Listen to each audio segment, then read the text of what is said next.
అండి అందరికీ. ఈరోజు అయితే పొలం కాడికి వచ్చినాం. పొలం కన్నా అయితే పల్లికాయ ఉడకబెడుతున్నా చూడండి. నిన్న పల్లికాయ కొనుకొచ్చిన పల్లికాయనైతే ఇక్కడనే ఉడకబెట్టుకుంటున్నాం. కుండాల కొత్త పొయ్యి మీద అయితే ఉడకబెడుతున్నా. మంచిగా కుండలో వేసి ఉడకబెడదామని, మంచిగా ఉంటుంది కుండలో ఉడకబెడతా అని. కొత్త పొయ్యి కాబట్టి అంటుకోదు కావచ్చు అని అయితే ముందుగా లాంటివి పెట్టినా సూపర్ అంటుకున్నది. ఇప్పుడు ఇదైతే కుండలు అయితే పొయ్యి మీద పెట్టేసుకుందాం. మీరు చూడండి ఎలా ఉందో, చాలా బాగుంది కదా, మంచిగా ఉన్నది.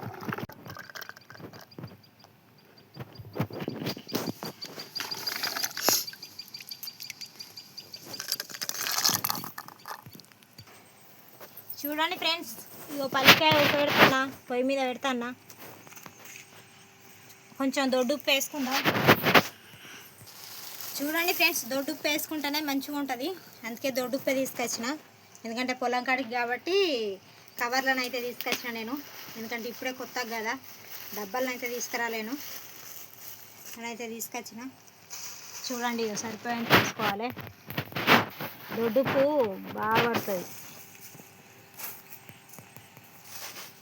చూడండి ఫ్రెండ్స్, మా కొత్త పొయ్యి మీద అయితే పల్లికాయనైతే కుండలు ఉడకబెడుతున్నా.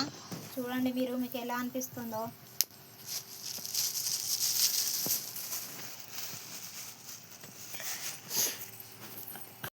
చూడండి ఫ్రెండ్స్, ఇక పొంగ వచ్చింది.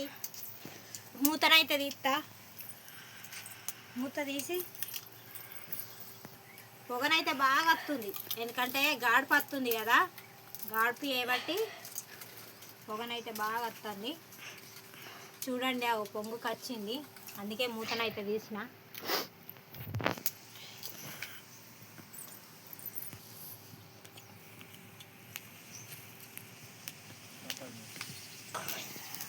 అంత వంగుతుంది కదా, మంచిగా వంగుతుంది కానీ బాగా వస్తుంది అసలు. చూడండి ఫ్రెండ్స్, పల్లికాయనైతే ఉడికింది. చూడండి, చాలా బాగా ఉడికింది. నీళ్ళు అయితే అంపుకుందాం.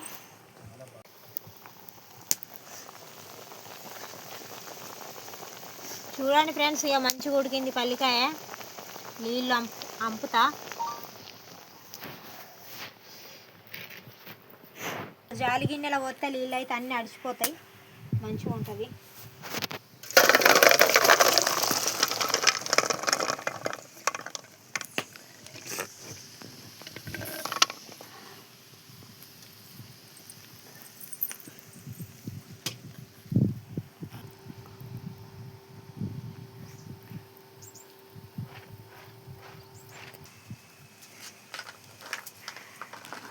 పల్లికాయనైతే మంచిగా ఉడికింది ఫ్రెండ్స్.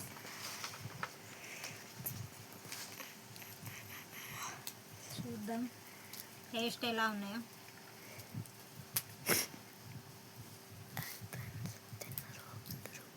మంచిగా బెత్త ఉడికినాయి. ఉప్పు సుతం ఆడికాడికి మంచిగా సరిపోయింది. ఉప్పు మంచిగా సరిపోయింది, మంచిగా ఉడికింది. చాలా అంటే చాలా బాగున్నాయి. మంచిగా ఉంది పల్లికాయ. అయితే కొంచెం అయితే బుక్ అయితే మా చిన్నోనికి అయితే ఇంటికి.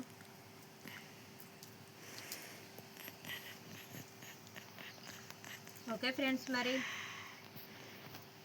వీడియో మీకు ఎలా అనిపించిందో, వీడియో నచ్చితే లైక్ చేయండి, షేర్ చేయండి, సబ్స్క్రైబ్ చేసుకోండి. ఓకే ఫ్రెండ్స్, మరి బాయ్.